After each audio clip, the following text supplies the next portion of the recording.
I'm Sarah Mitchell, and I'm 27 years old. My father's words still echo in my head 10 years later. You'll come crawling back, you worthless loser. My mother screamed from the porch, "Don't ever come back," as I stood there with 2 garbage bags containing everything I owned. The neighbors were watching from their windows, because apparently, my family's destruction of me needed an audience. I didn't cry. Not then. I just picked up those bags and walked away from the house I'd called home for 17 years. You know what's funny about hitting rock bottom? At least you know you can't fall any further. Where are you watching from today? Drop your location in the comments below, and hit that like and subscribe button if you've ever felt completely abandoned by the people who were supposed to love you unconditionally. You'll definitely want to stick around for what happened next. Let me back up and tell you how I got to that moment. It wasn't one big fight. It was years of being told I wasn't good enough, smart enough, pretty enough. My parents, Ray and Linda Mitchell, had this vision of the perfect daughter. Problem was, I wasn't her. My grades were decent but not spectacular. I wasn't interested in beauty pageants like my cousin Jessica. I wanted to study business, maybe start my own company someday. Business? My mother had laughed when I mentioned it during dinner one night. Honey, you can barely balance your checkbook. Maybe aim a little lower. My father was worse. He had this way of looking at me like I was a disappointment that had wandered into his house by mistake. When I told him about my college acceptance letter to state school, he shook his head. Another debt we can't afford for a degree you'll never use. Find yourself a nice boy to marry instead. The final straw came when I got my first job at 17, working weekends at a local diner. I was so proud, finally earning my own money, proving I could be responsible. I brought home my first paycheck, excited to show them I was contributing to the family. About time you started pulling your weight, my father said, taking the check from my hands. This'll help with the electric bill. I stared at him. But that's my money, I need it for college savings. His face darkened. You live in my house, eat my food, use my electricity. Nothing here belongs to you, including that attitude. That night I heard them talking in the kitchen. She's becoming too independent, my mother said. Thinks she knows better than us. Maybe it's time she learned what the real world is like. My father agreed. Tough love, that's what she needs. So they planned it.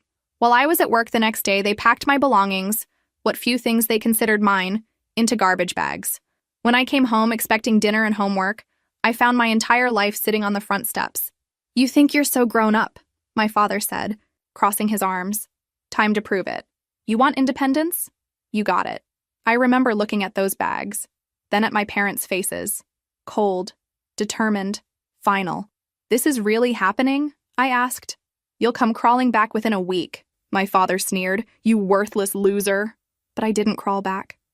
And 10 years later, when they showed up at my mansion begging for help, I showed them exactly what this worthless loser had built. December in Seattle isn't kind to homeless teenagers. I learned that the hard way my first night sleeping in Pioneer Square, using my jacket as a blanket and my backpack as a pillow.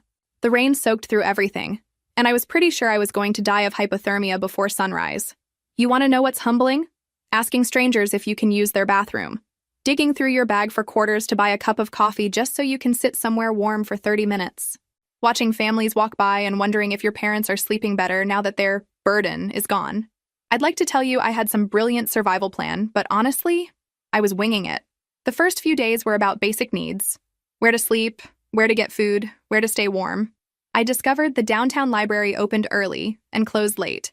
The YMCA had showers for $5. McDonald's let you sit for hours if you bought something small. By day 3, I'd made friends with Marcus, a guy in his 20s who'd been living on the streets for 2 years. He taught me the unwritten rules of survival. Never sleep in the same place twice, he said, sharing his bag of fries with me. Stay clean as much as possible. People treat you different when you look homeless. And whatever you do, don't let this become permanent. Marcus had been a college student once, too. Kicked out by parents who couldn't accept he was gay. The difference between us, he told me, is you're angry. I gave up. Don't give up. The anger was real. It burned in my chest every time I woke up cold and wet. But it wasn't the destructive kind. It was fuel. Every shiver, every hunger pang, every pitying look from strangers just made me more determined to prove my parents wrong. I started making lists on napkins from fast food restaurants. Things I needed. Stable housing, income, education plan. Things I wanted. To build something they could never take away from me. To never depend on anyone else's approval again. To show them what they'd thrown away. The local community center had job boards and a computer I could use for an hour a day. I applied to everything: retail, food service, cleaning crews. Most places wouldn't hire someone with no fixed address, but I didn't give up. I figured out which businesses had high turnover and needed bodies more than references. My first break came from an unexpected place. There was this older woman, Helen, who managed a small cafe downtown. I'd been going there for 3 days, buying the cheapest thing on the menu and making it last as long as possible while I used their free Wi-Fi to job hunt. On the third day, she sat down across from me. "You're not like the others," she said simply. "You're here with purpose." I looked up from the laptop screen, surprised. "I'm sorry? The other homeless kids who come through here. They're just trying to get through the day. You're planning something. What is it?" Something about her directness made me tell the truth. I explained about being kicked out, about needing work, about my college plans that seemed impossible now. Helen listened without judgment. When I finished, she nodded. "I need someone for early morning prep work. 5 a.m. to noon, $8 an hour, paid daily. You interested?" I nearly cried. "Yes, absolutely yes. One condition," she said. "No sob story to the customers. They're not here for therapy. They're here for good coffee and food. Can you give them that?" I could, and I did. For the first time in weeks, I had hope. But I was about to learn that having a job was just the beginning of climbing out of the hole my parents had thrown me into. Working at Helen's Cafe changed everything, but not in the ways you might expect. Yes, I had income, basic, but steady. The real education came from watching the customers. This wasn't some Starbucks chain. This was where downtown Seattle's business crowd grabbed their morning fuel before heading to office towers. I paid attention. I listened to phone conversations about deals and investments. I watched how people dressed, how they carried themselves, how they spoke. These people had something I wanted: confidence that came from financial security. They didn't worry about where they'd sleep or when they'd eat next. Helen noticed me studying the customers. "Learning the natives' habits?" she asked one morning while we prepped sandwiches. "Something like that," I admitted. "I want to understand how their world works." She smiled. "Smart girl. Most people serve the wealthy without really seeing them. You're figuring out how to become them. Have you ever worked a job where you felt invisible? Where people talked around you like you weren't even there? Drop a comment and let me know. I bet more of you understand this than you might admit." The customers gradually noticed me too. Not because I pushed myself on them, but because I was reliable, efficient, and I remembered their orders. Mr. Patterson, who came in every Tuesday for a double-shot cortado, started making small talk. Mrs. Chen always requested extra foam on her cappuccino and appreciated that I never forgot. After 3 months, something interesting happened. Mr. Patterson was complaining to his business partner about finding reliable people for his cleaning company. "Good help is impossible to find," he said. "Everyone wants easy money. Nobody wants to actually work." I was wiping down the espresso machine, apparently invisible, when I spoke up. "Excuse me, Mr. Patterson. Are you hiring?" He looked surprised that I'd been listening. "For cleaning crews? It's hard work, kid. Early mornings, late nights. I'm already working early mornings here." I could do both. His partner looked skeptical. "You think you can handle 2 jobs? Here's where living on the streets had taught me something valuable: endurance. Sir, I've been working here for 3 months while living in shelters and still maintaining a positive attitude with customers. If I can do that, I can handle cleaning offices." Mr. Patterson studied me for a moment. "You've got grit. I'll give you that. Tell you what, I'll give you a trial run. $10 an hour, 4 nights a week, cleaning downtown office buildings. You mess up once, you're done. Deal?" Deal. That handshake changed my trajectory. Within a week, I was working 7 days a week. CAF mornings, cleaning offices evenings. I was exhausted, but finally making real money. More importantly, I was inside those business offices after hours, seeing how successful people organized their work, what books they read, what strategies they discussed. I started a notebook, not just tracking my earnings and expenses, but writing down business concepts I overheard: investment terminology, marketing strategies, management techniques. I was getting a graduate-level education just by paying attention. The cleaning crew supervisor, Rosa, was a woman in her 50s who'd been doing this work for 20 years. She took me under her wing and shared something that stuck with me. People think cleaning is beneath them, but we see everything: their mistakes, their successes, their private moments. Smart girl like you can learn more about business cleaning these offices than most kids learn in college. She was right. I learned that successful people worked longer hours than I'd expected. They made more mistakes than they admitted publicly. They worried about money even when they had plenty of it. But most importantly, they never stopped learning or looking for the next opportunity. By month 6, I'd saved enough for a security deposit on a tiny studio apartment. The first time I turned the key in my own door, I sat on the floor in that empty room and made myself a promise. I would never again let someone else control whether I had a roof over my head. But having an apartment was just the next step. I was about to meet someone who would show me that working hard was only half the equation. Working smart was the other half. The office building where I cleaned floors belonged to Richardson and Associates, a financial consulting firm.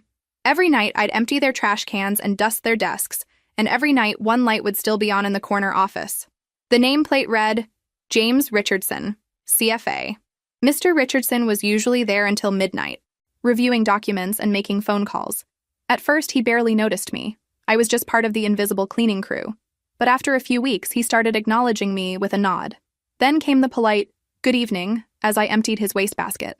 One night, I was cleaning around his desk when I noticed he'd thrown away a stack of financial reports that were only printed on one side. The paper was still perfectly good for my notes. "Excuse me, sir," I said. "Would it be okay if I took some of this discarded paper? For personal use?" He looked up from his computer, curious. "Sure, but what do you need it for?" I hesitated, then decided honesty was the best approach. "I keep notes about things I'm learning." "About business." His eyebrows raised. "You're studying business?" "Informally. I listen while I work, read articles online when I can, trying to educate myself." Mr. Richardson leaned back in his chair, studying me with new interest. "What kind of things are you learning?" I could have given him some generic answer, but something told me this was an important moment. I've been trying to understand why some people build wealth while others just work hard but stay poor. From what I can tell, it has something to do with making your money work for you instead of just trading time for dollars. He smiled, not condescendingly, but with genuine approval. "That's a sophisticated observation. Most adults haven't figured that out. How old are you?" 18. "And you're working 2 jobs to support yourself?" I nodded, not mentioning the part about being homeless 6 months earlier. No need for the sob story, as Helen had taught me. "Tell you what," Mr. Richardson said. "I've got about 30 minutes of filing that needs to be done. My assistant is swamped, and I hate paperwork. Would you be interested in earning some extra money organizing these reports? $20 for the hour?" It was a test, and we both knew it. I accepted. I spent the next hour organizing his quarterly reports by date and category, creating a simple filing system that made sense. While I worked, he explained what the reports measured: profit margins, market trends, client portfolio performance. I asked questions. Good questions, apparently, because when I finished, he made an offer that would change everything. "Sarah, that is your name, right? I'm going to make you a proposition. I need someone reliable to help with basic administrative tasks a few hours a week. Filing, data entry, organizing documents. Nothing confidential, nothing above your skill level. But in exchange for your work, I'll teach you about finance and investing. Real knowledge, not just theory." I stared at him. "Why would you do that?" "Because in 30 years of business, I've learned that the rarest commodity isn't money or connections. It's someone who truly wants to learn and is willing to work for it. Most people want shortcuts. You want understanding." That arrangement became my MBA program. Every Tuesday and Thursday evening after my cleaning shift, I'd spend 2 hours with Mr. Richardson. He taught me how to read financial statements, understand market indicators, and most importantly, think like an investor instead of an employee. "The wealthy don't work for money," he explained during one of our sessions. "They make money work for them. Every dollar you earn should be put to work earning more dollars." I started applying his lessons immediately. Instead of just saving my money in a checking account, I opened a high-yield savings account and began investing small amounts in index funds. $10 here, $20 there. It wasn't much, but I was building the habit. More valuable than the financial education was learning how successful people think. They planned years ahead, not just weeks. They saw problems as opportunities. They networked not just for immediate gain, but to build long-term relationships. Mr. Richardson introduced me to other clients and colleagues as his Prot G. Suddenly, I was invited to industry networking events, not as help, but as someone worth talking to. The confidence that came from being treated as an equal was transformative. But the most important lesson came 6 months into our arrangement, when Mr. Richardson told me something that would become my guiding principle. "Sarah, you have a choice. You can spend your life reacting to what others do to you, or you can take control and create your own opportunities. The difference between victims and victors isn't what happens to them, it's what they do next." I was about to put that philosophy to the test in ways I never could have imagined. By my 20th birthday, I wasn't the same scared kid who'd been thrown out with garbage bags. Working with Mr. Richardson had taught me to think strategically, but I was ready for more than filing and data entry. I wanted to build something of my own. The idea came from an unexpected source. Complaints I kept hearing from the business people at Helen's Cafe. They needed reliable, detail-oriented help with projects, but hiring full-time employees was too expensive and time-consuming for short-term work. Temp agencies were unreliable. Freelancers were hit or miss. There's got to be a better way, Mrs. Chen muttered one morning after her third temp assistant in 2 weeks had called in sick.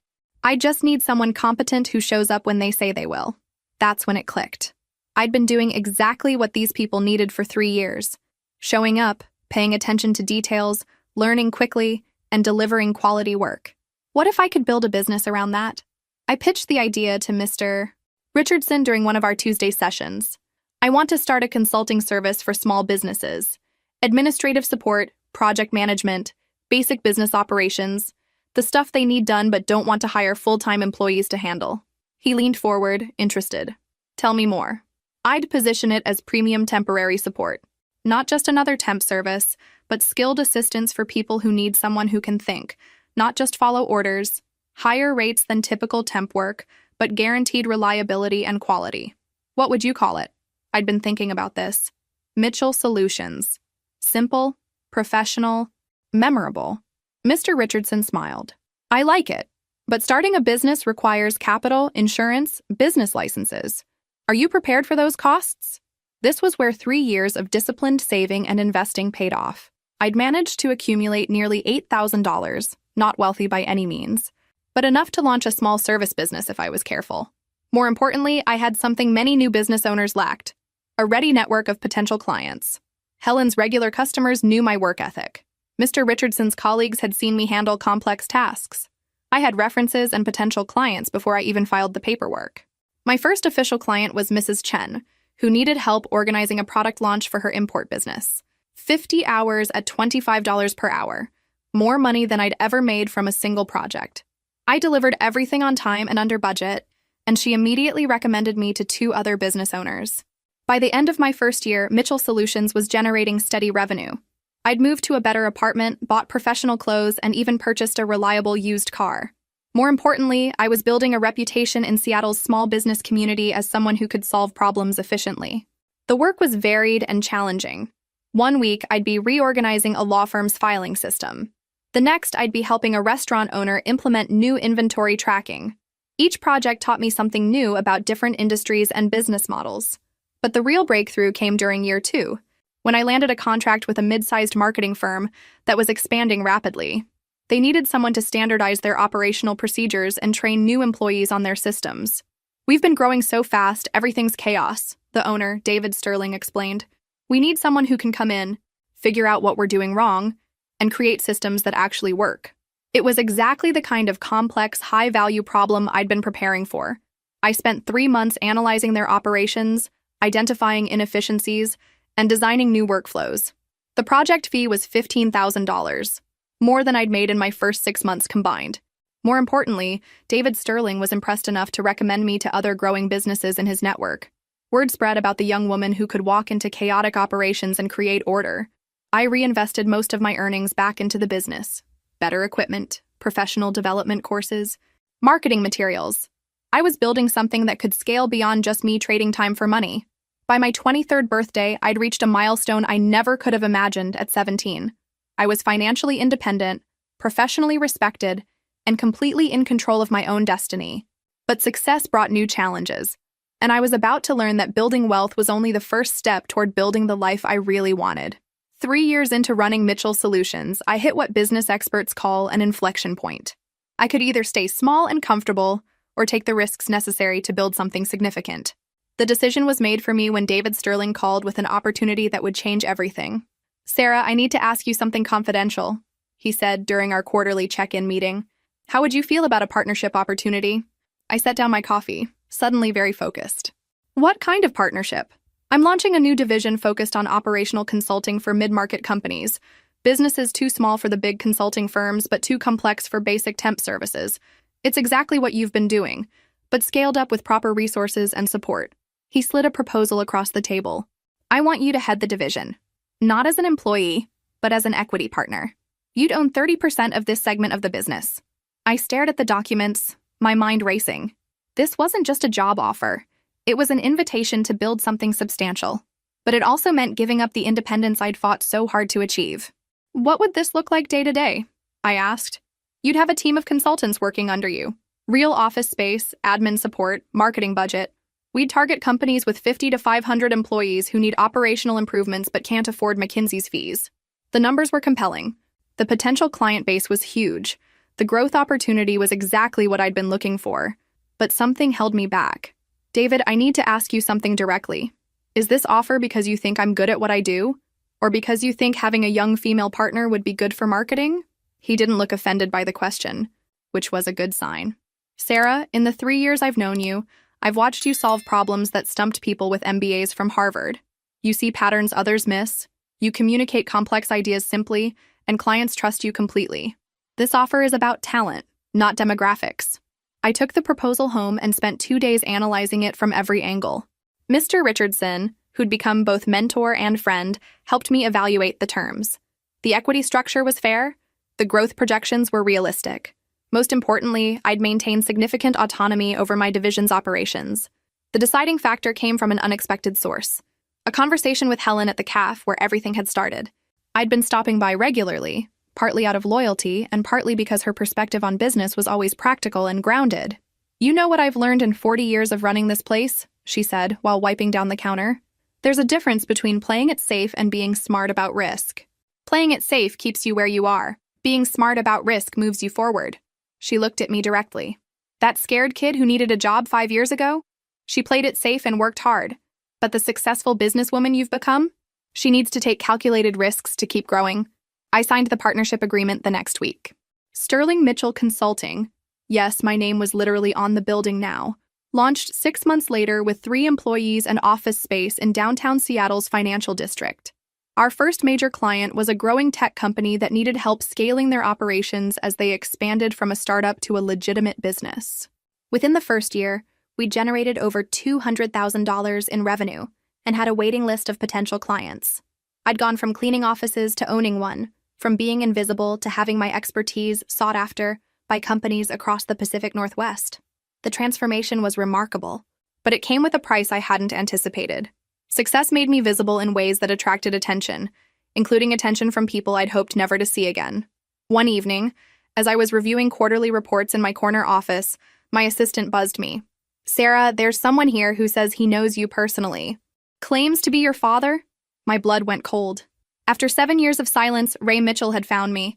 What do you think happened when I came face to face with the man who'd called me a worthless loser? Share your predictions in the comments below, and don't forget to like and subscribe if you're enjoying this journey from rock bottom to the top. The confrontation that followed would test everything I'd learned about standing up for myself. Ray Mitchell stood in my office lobby looking exactly as I remembered. Gray hair, work-worn hands, and that expression of barely contained irritation that had dominated my childhood. The expensive suit couldn't hide what he was. A man who'd spent 7 years believing his daughter would fail without him. Hello, Sarah, he said, like we'd seen each other last week instead of when he threw me out with garbage bags. I kept my voice professional. Mr. Mitchell, what brings you here? His eyes swept across the office. The polished floors, the modern furniture, the view of Elliott Bay through floor-to-ceiling windows. I could see him calculating, trying to figure out how his worthless daughter had ended up here. Impressive place, he said finally. I heard through some mutual acquaintances that you'd done well for yourself. Mutual acquaintances. Right. He'd been asking around about me, probably for months, trying to figure out if the rumors were true.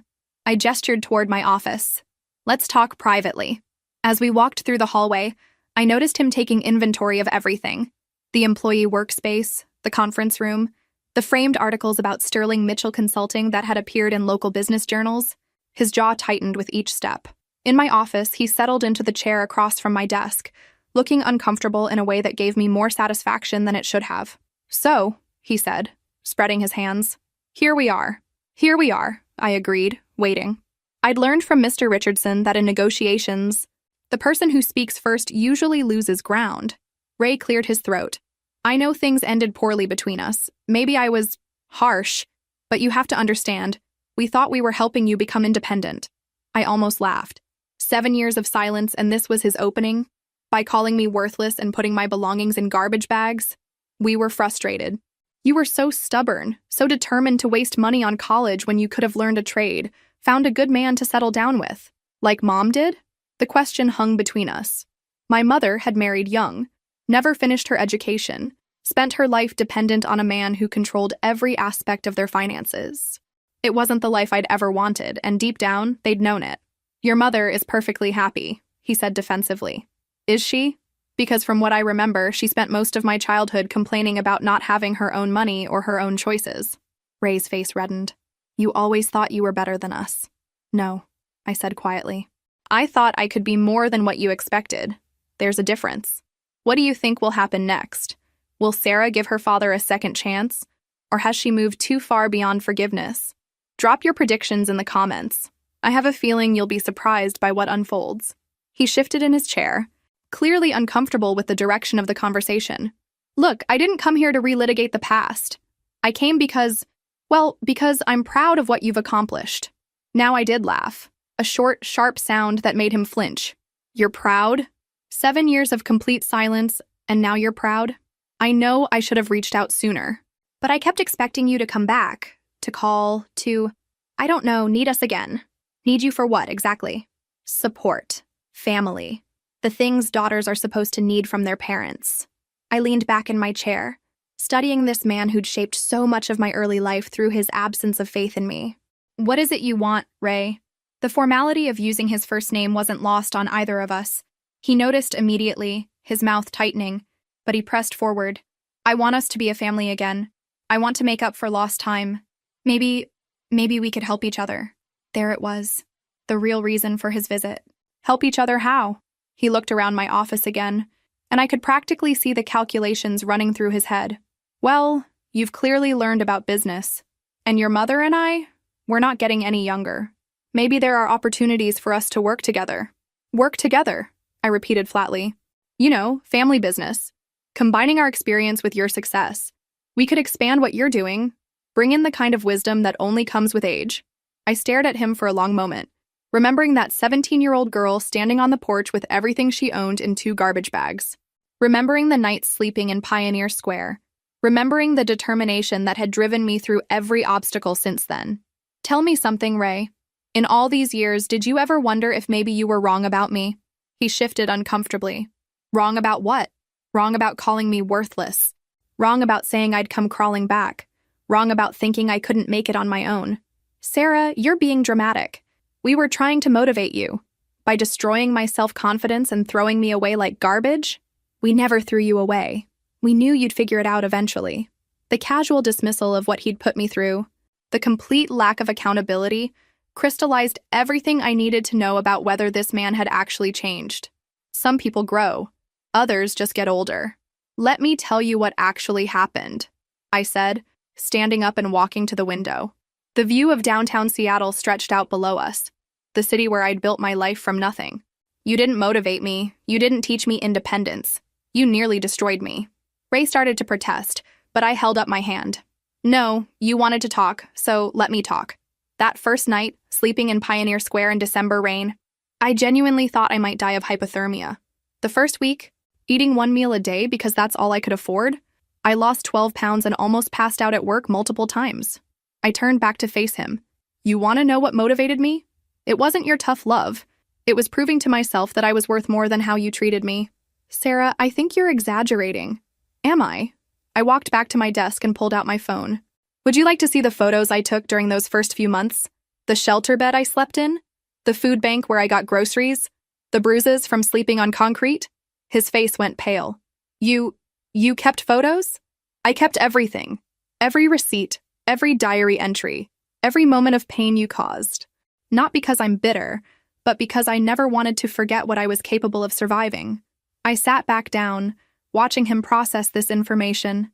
In his mind, I'm sure he'd imagined I'd gone to stay with friends, maybe struggled a little but landed on my feet quickly. The reality of what I'd endured was apparently news to him. I didn't know it was that bad, he said quietly. You didn't want to know, because if you'd acknowledged how bad it was, you would have had to admit that what you did was cruel, not helpful. Ray sat in silence for several minutes, staring at his hands. When he looked up, there was something different in his expression. Not quite remorse, but closer to it than I'd ever seen from him. Maybe I made mistakes, he admitted. But look how you turned out. Look at all this. He gestured around the office. You're successful, independent, strong. Maybe our methods were harsh, but they worked. And there it was. The inability to truly accept responsibility. Even his apology was really a way of taking credit for my success. No, I said firmly. I didn't succeed because of what you did. I succeeded in spite of it. Everything you see here I built by doing the exact opposite of what you taught me. What do you mean? You taught me that I wasn't good enough, that I should settle for less, that I needed to depend on a man to take care of me. I built this business by believing I was capable of more, by refusing to settle, and by creating my own security. I opened my laptop and pulled up our company's financial statements. Would you like to see what your worthless daughter accomplished? This business generated over $2 million in revenue last year.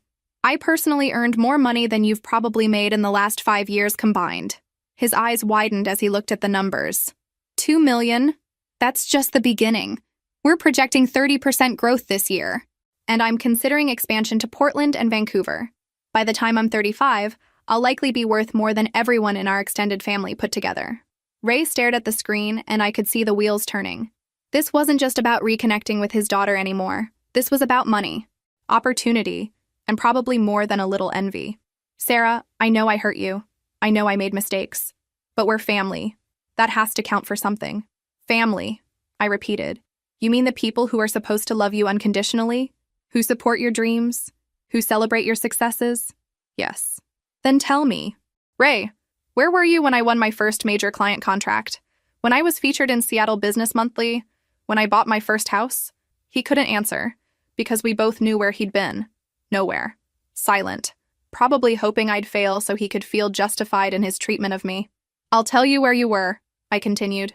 You were waiting for me to fail so you could say I told you so. And now that I have succeeded beyond anything you thought possible, you want to claim credit and get a piece of it. That's not, I just want us to be close again. No, you want access to my success. There's a difference. The conversation was interrupted by a knock on my door. My assistant peeked in. Sarah, I'm sorry to interrupt, but your 3 o'clock is here. I looked at Ray. I have another meeting. We'll need to wrap this up. He stood, looking desperate now. Sarah, please. Just think about it. Family is important. We could help each other. I walked him to the door. My decision already made. Ray, I want you to know something. I forgive you for what you did to me. Not because you've earned it, but because carrying anger was holding me back. Hope flickered in his eyes. But forgiveness doesn't mean forgetting. And it doesn't mean giving you access to the life I built after you threw me away. Some bridges, once burned, can't be rebuilt. His face fell. Sarah, you can't mean that. I absolutely mean it. Don't contact me again. Don't come to my office. Don't ask mutual acquaintances about me. I've moved on from being your daughter, and you need to accept that. As I watched him walk away through the lobby, past the success he'd never believed I could achieve, I felt something I'd been chasing for 7 years. Complete closure. But I was about to discover that Ray Mitchell hadn't given up as easily as he appeared to. 2 months after Ray's visit, I thought the situation was resolved. I'd made my position clear. He'd left quietly, and life had returned to normal. My mistake was underestimating his persistence and his desperation. The first sign of trouble came from my assistant, Jennifer. Sarah, there's been someone calling multiple times asking about scheduling a meeting with you. When I ask for their name and company, they hang up. How many times? 7 calls in the past 3 days, always a different number. I had my suspicions, but hoped I was wrong. The confirmation came the following week when I arrived at the office to find Ray and Linda Mitchell sitting in our lobby.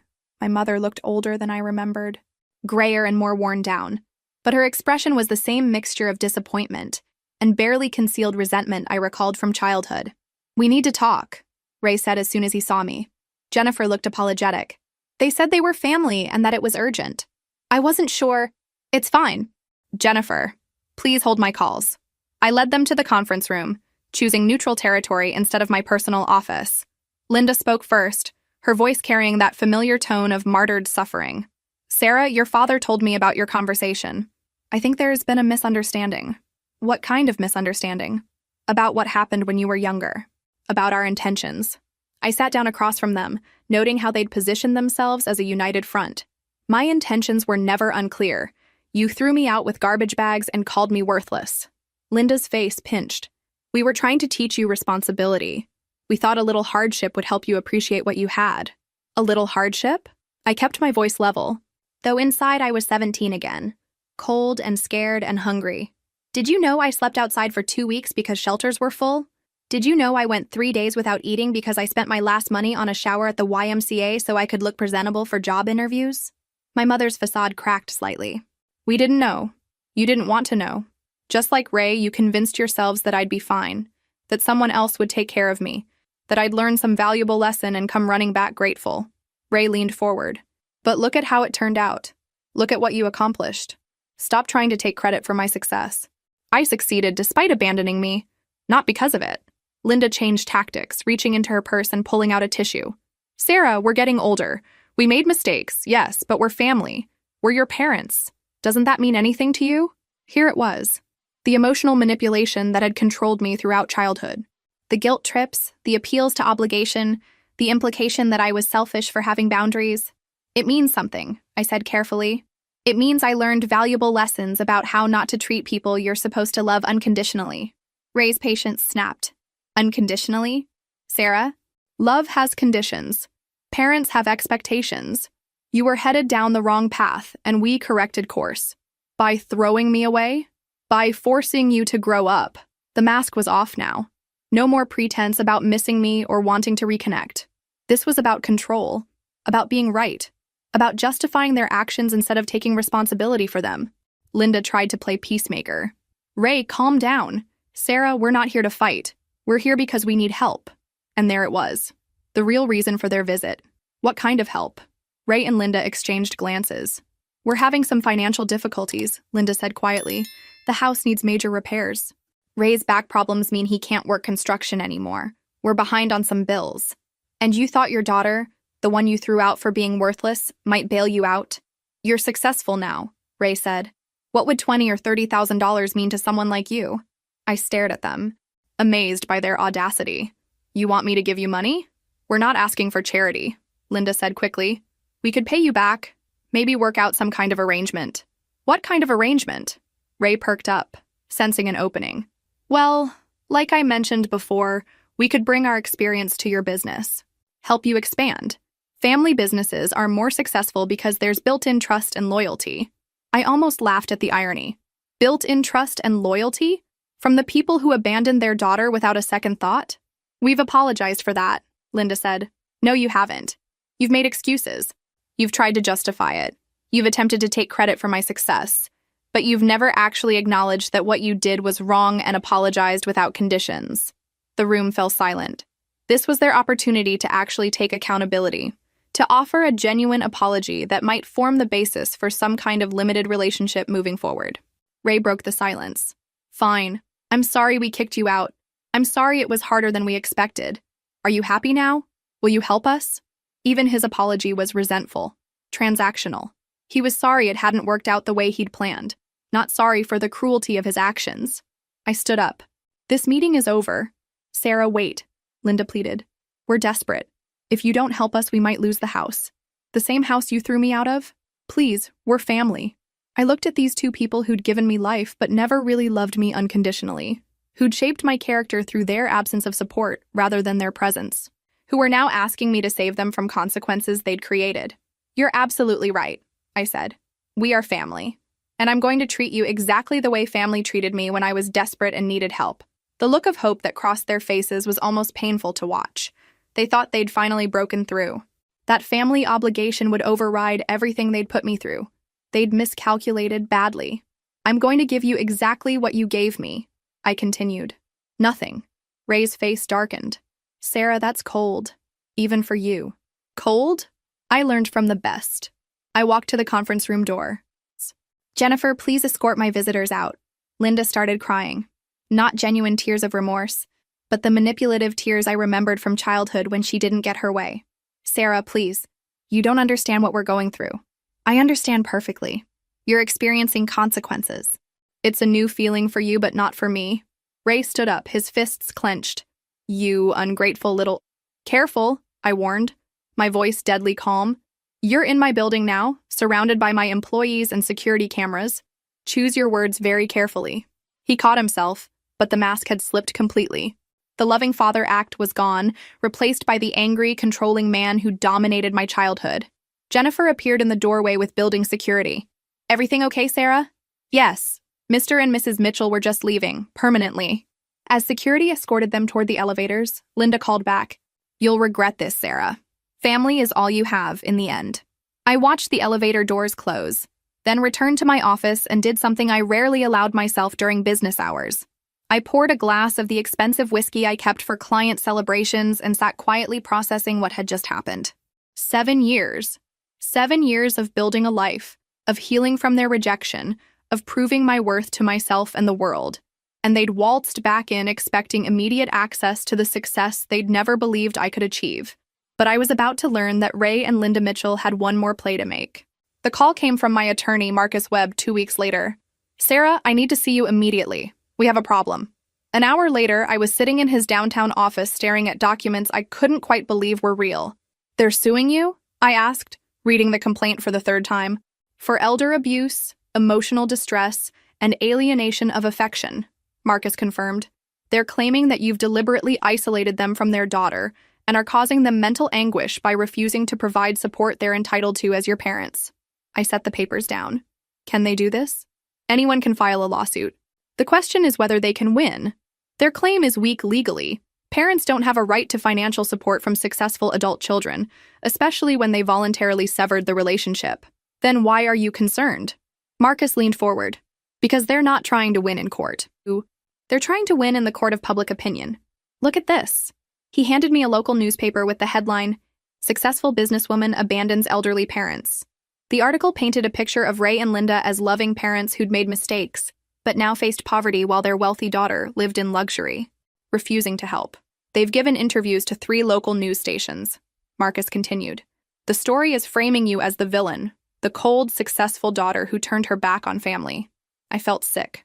This could destroy my business. My clients don't want to work with someone who appears to abandon family members in need. Exactly. It's a carefully orchestrated campaign designed to pressure you into settling, which means giving them money to make the story go away. How much are they asking for? $500,000. I stared at him. $500,000? Plus a public statement about reconciliation and your commitment to supporting them going forward. Essentially, they want you to bankroll their retirement in exchange for calling off the media campaign. This was extortion, pure and simple. But it was sophisticated extortion that played on every cultural narrative about family obligation and filial duty. What are our options? We fight it, but that means months of litigation, continued negative press, and significant legal costs even when we win. Or I pay them to go away. It's not ideal, but it might be the most practical solution. I sat in silence, remembering that 17-year-old girl with garbage bags on the front porch. She'd been powerless, alone, with no resources to fight back. But I wasn't that girl anymore. Marcus, how long would it take you to prepare a comprehensive response to their claims? What kind of response? The kind that destroys their credibility completely and turns this story around. He looked intrigued. What did you have in mind? They want to play in the court of public opinion? Fine. But they chose the wrong opponent. I was about to show Ray and Linda Mitchell what their worthless daughter had really learned in the years since they'd thrown her away. And the lesson was going to cost them everything. While Ray and Linda Mitchell were giving tearful interviews about their heartless daughter, I was doing something they'd never taught me, fighting back strategically instead of emotionally. We're going nuclear, I told Marcus as we planned our response. But we're doing it smart. First, I hired the best crisis management firm in Seattle. Not to apologize or explain, but to tell the complete truth in a way that couldn't be ignored or dismissed. Within 48 hours, every major media outlet in the city had received a comprehensive package. Documentation of my homelessness following their abandonment. Photos I'd taken during those first desperate months. Financial records showing that I'd built my success without any family support, and testimonials from people who'd witnessed my journey from the streets to success. But the real nuclear option was something I'd been saving for 7 years. The recording. On that last night before they threw me out, when they were discussing their plan in the kitchen, I'd been recording on my phone. Not intentionally, I'd been making voice notes for a school project and forgot to turn it off. But captured on that recording was their actual conversation about throwing me out. She needs to learn that actions have consequences. My father's voice was clear on the recording. Maybe a few nights in the cold will teach her to respect what she has here. What if something happens to her? My mother had asked. She'll figure it out. And if she doesn't, well, maybe that tells us something about her character. My mother's response was the most damning. I just hope she doesn't try to come crawling back too quickly. She needs to really suffer first. I'd held on to this recording for 7 years, not out of spite, but as insurance. I'd hoped I'd never need to use it. The local investigative reporter who'd been most sympathetic to my parents' story was the first to hear it. Within hours, it was playing on every news station in the city. The narrative shifted overnight. Heartless parents planned daughter's homelessness ran as the lead story on the evening news. The reporter who'd originally portrayed me as cold and calculating now led a segment called Surviving Family Betrayal, one woman's journey from the streets to success. But I wasn't done. The crisis management team had uncovered something interesting about Ray and Linda's finances. They weren't behind on bills because of unexpected hardships. Ray had spent the last 5 years gambling away their savings at local casinos, and Linda had run up massive credit card debt shopping and trying to maintain appearances. The house they claimed to be losing? They'd already refinanced it twice to cover gambling losses and discretionary spending. They weren't victims of circumstance. They were victims of their own poor choices. More importantly, we discovered that they'd been monitoring my success for years. Social media searches, business record lookups, even hiring a private investigator to compile a report on my assets. This wasn't spontaneous desperation. This was calculated extortion. The final blow came from an unexpected source. Helen, the cafe owner who'd given me my first job, had been following the story. She called me personally. Sarah, I've been watching this circus and I have something you need to see. 3 years earlier, Ray Mitchell had come into her cafe asking questions about me. He'd pretended to be a concerned father trying to reconnect with his estranged daughter. Helen, being protective of my privacy, had refused to give him information. But she'd had security cameras running, and Ray had been recorded talking to his companion, Linda, about their plan to approach me once they'd gathered enough information about my finances. We'll wait until she's really successful. Ray's voice was clear on the recording. Then we'll play the family card. She's always been soft-hearted. She'll feel guilty and pay up. The media had a field day with this revelation. The narrative wasn't just about parents who'd abandoned their daughter anymore. It was about calculated predators who deliberately planned to exploit their own child's success. Ray and Linda's lawyer advised them to drop the lawsuit immediately. But the damage to their reputation was complete. Ray was banned from the local casinos where he'd been a regular. Linda's social circle, learning about the planned extortion of their own daughter, ostracized them completely. The story went national. CNN ran a segment on family extortion, using their case as the primary example. I received thousands of supportive messages from people who'd experienced similar family betrayals. More importantly, my business grew exponentially. Clients were impressed not just by my professional success, but by how I'd handled personal crisis with integrity and strategic thinking. Sterling Mitchell Consulting expanded to 3 cities and doubled our revenue within 6 months. But the real victory came in a phone call I received 3 months later. Ray Mitchell called my office one last time, not to apologize or ask for money, but to blame me for the consequences he was facing. "You destroyed us," he said, his voice thick with rage. "We're your parents. We gave you life." I listened calmly to his rant, then delivered the line I'd been waiting 7 years to say. "Ray, do you remember what you told me when you threw me out?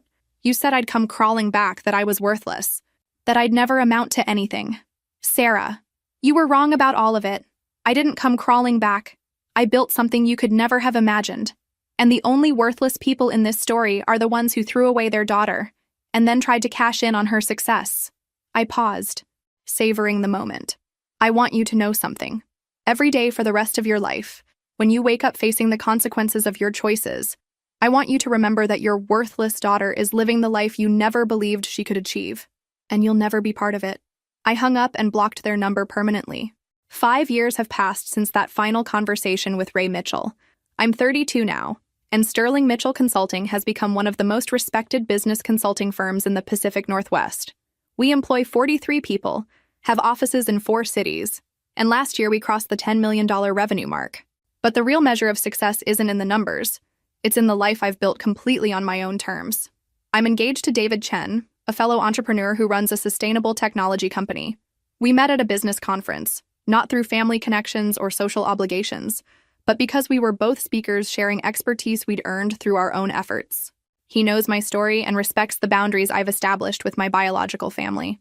The house I bought last year has a view of Puget Sound and enough space for the family David and I plan to start together. It's nothing like the modest house I grew up in. This one was chosen and purchased by someone who never has to worry about being thrown out. I've stayed in touch with the people who supported me during the hardest times. Helen still runs her cafe, though she's hired managers and works fewer hours now. She was the first person I called when David proposed, and she'll be walking me down the aisle since my biological father forfeited that privilege years ago. Mr. Richardson, now in his 70s, serves on Sterling Mitchell's advisory board. He often tells clients about the young woman who started as his filing assistant and built a multi-million-dollar company. The difference between Sarah and most entrepreneurs, he says, is that she learned early that success isn't given. It's earned through surviving what should have broken you. Marcus, my attorney, has become a close friend and trusted advisor. We've worked together on 3 more family extortion cases over the years, helping other successful people defend themselves against relatives who saw their achievements as opportunities for exploitation. But perhaps the most meaningful relationship has been with a young woman named Jessica, whom I met through a mentorship program for homeless youth. She was 19 when we first spoke, living in her car after being thrown out for being gay. Something about her reminded me of myself at 17, angry but determined, desperate but refusing to give up. I hired Jessica as an intern 3 years ago. Last month, I promoted her to project manager. She's everything I used to be: fierce, intelligent, and absolutely committed to proving wrong everyone who underestimated her. How do you not hate them? Jessica asked me recently, referring to Ray and Linda. How do you not wake up every day furious about what they did? It was a question I'd asked myself many times over the years.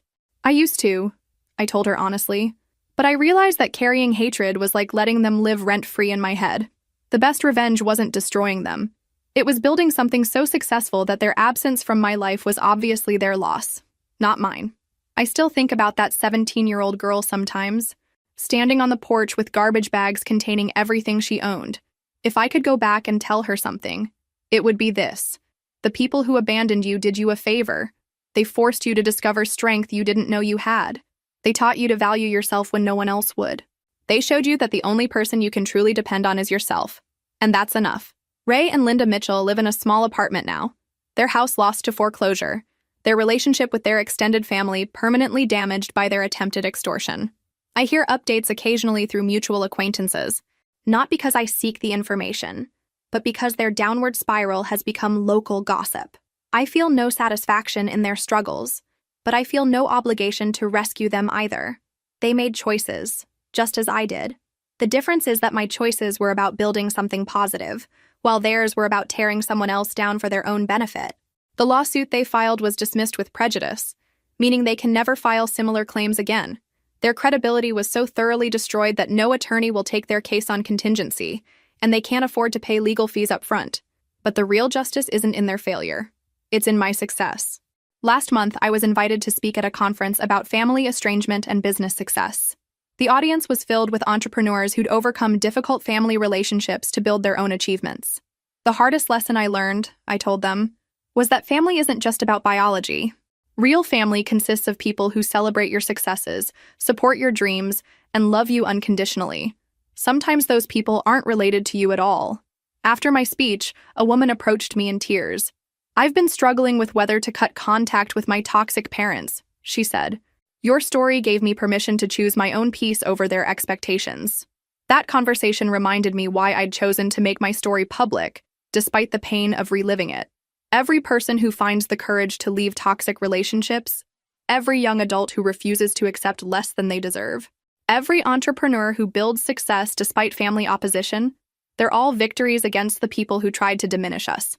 If this story resonated with you, make sure to like and subscribe for more content about overcoming family trauma and building success on your own terms. Your support helps me reach others who need to hear that they're not alone in facing family betrayal.